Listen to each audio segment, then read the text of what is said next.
দিয়ে দিচ্ছি পরিমাণ মতো জল।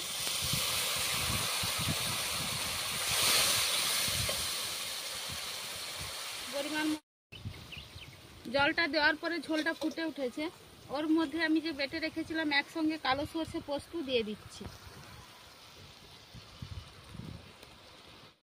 নমস্কার বন্ধুরা, চলে আসি আর একটা নতুন রেসিপি নিয়ে। আজকে বানাবো একদম বিয়েবাড়ির স্টাইলে মাছের কালিয়া। তার জন্য কি কি উপকরণগুলো নিয়েছি আপনাদেরকে দেখাচ্ছি।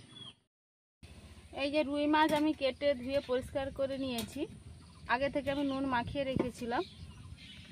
রান্নার জন্য নিয়েছি নুন, হলুদ, টমেটো কুচি, সাদা তেল, টক দই, একসঙ্গে পোস্ত আর কালো সরষে বেটে নিয়েছি, লবঙ্গ, দারুচিনি, সাদা জিরে, কালো জিরে, পেঁয়াজ কোচানো, রসুন থেতো করে নিয়েছি, আদা বেটে নিয়েছি, ঘি, লঙ্কার গুঁড়ো, জিরের গুঁড়ো, ধনে গুঁড়ো আর গরম মশলা। এবার আমি উনানটা ধরিয়ে নিচ্ছি। উনানটা ধরিয়ে কড়াই বসিয়ে দিয়েছি। কড়াইয়ের মধ্যে দিয়ে দিচ্ছি পরিমাণ মতো সাদা তেল।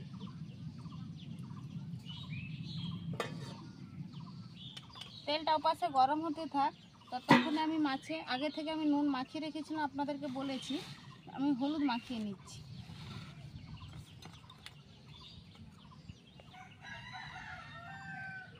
পরিমাণ মতো হলুদের গুঁড়ো ভালোভাবে মাখিয়ে নিই।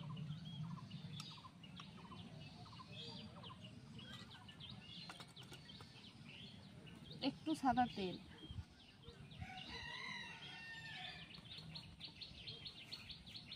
ভালোভাবে মাখিয়ে নিচ্ছি। মাছে নুন, হলুদ, তেল ভালোভাবে মাখিয়ে নিয়েছি। আর ওপাশে কড়াইয়ে তেল দিয়েছিলাম, তেলটাও গরম হয়ে গেছে। এবার আমি একটা একটা করে মাছগুলো ভেজে নেব।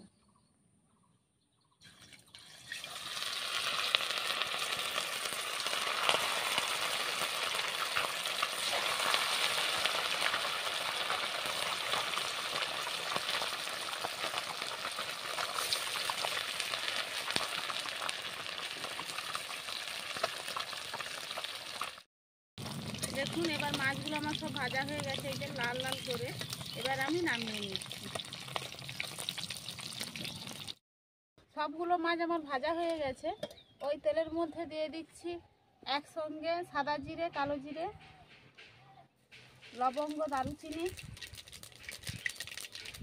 পেঁয়াজ কোচানো,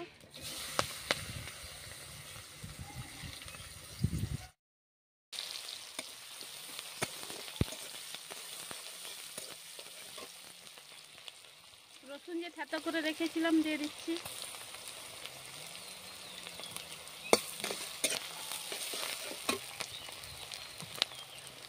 দিয়ে দিচ্ছি আদা বাটা,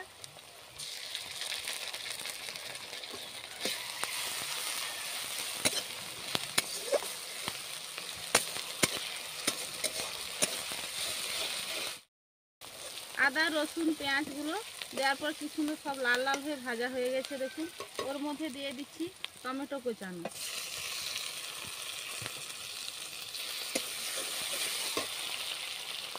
দিয়ে দিচ্ছি হলুদের গুঁড়ো পরিমাণ মতো,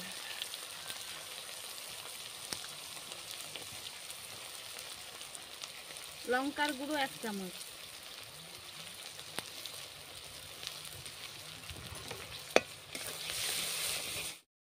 দিয়ে দিচ্ছি পরিমাণ মতো জল।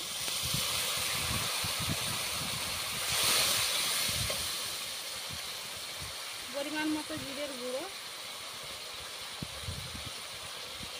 ধনের গুঁড়ো, টক দই,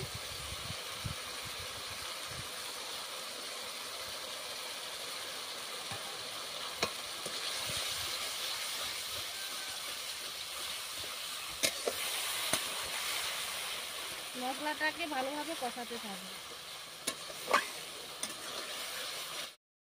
কালারটা খুব সুন্দরই আসছে। খুব সুন্দর আসছে। থাকো, ভাত খেয়ে দিয়ে যাবো বাড়ি। কাকিমা বসে আছে, দেখেই মনে হচ্ছে খুব সুন্দর হবে। কাকিমা আগে থেকেই বলে দিল রান্না কেমন হবে জানি না, বলছে যে রান্নাটা নাকি খুব ভালো হবে। দেখুন, মশলা থেকে আমার তেল ছেড়ে গেছে। এবার আমি দিয়ে দিচ্ছি পরিমাণ মতো জল।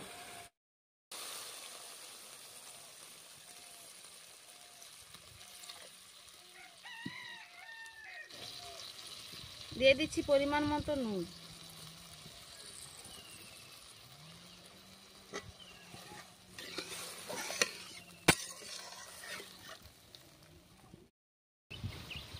জলটা দেওয়ার পরে ঝোলটা ফুটে উঠেছে, ওর মধ্যে আমি যে বেটে রেখেছিলাম একসঙ্গে কালো সর্ষে পোস্ত দিয়ে দিচ্ছি।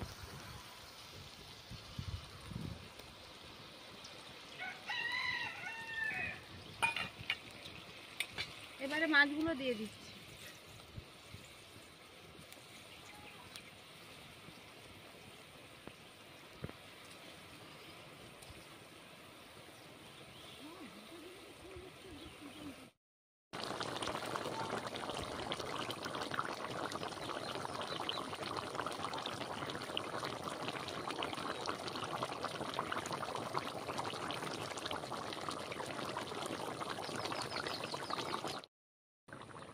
ঝোলটা পুরোপুরি রেডি হয়ে গেছে, ওর মধ্যে দিয়ে দিচ্ছি পরিমাণ মতো একটু ঘি।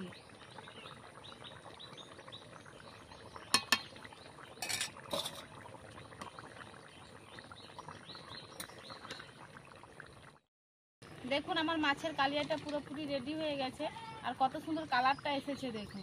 এবার আমি নামিয়ে নিচ্ছি। দেখুন মাছের কালিয়াটা আমি নামিয়ে নিয়েছি, ওর মধ্যে দিয়ে দিচ্ছি গরম মশলা।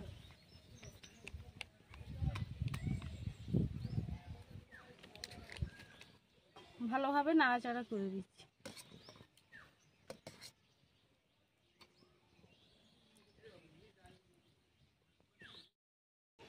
আমি যেভাবে বানালাম মাছের কালিয়া, রুই মাছের কালিয়া, আপনারা অবশ্যই বাড়িতে ট্রাই করবেন, আর কেমন লেগেছে আমাকে কমেন্টেও জানাবেন। এখানে আমি ভিডিওটা শেষ করছি, দেখা হচ্ছে আবার নতুন কোনো ভিডিও নিয়ে। ভালো লাগলে অবশ্যই লাইক, কমেন্ট, শেয়ার, সাবস্ক্রাইব করবেন। সবাই ভালো থাকবেন, সুস্থ থাকবেন।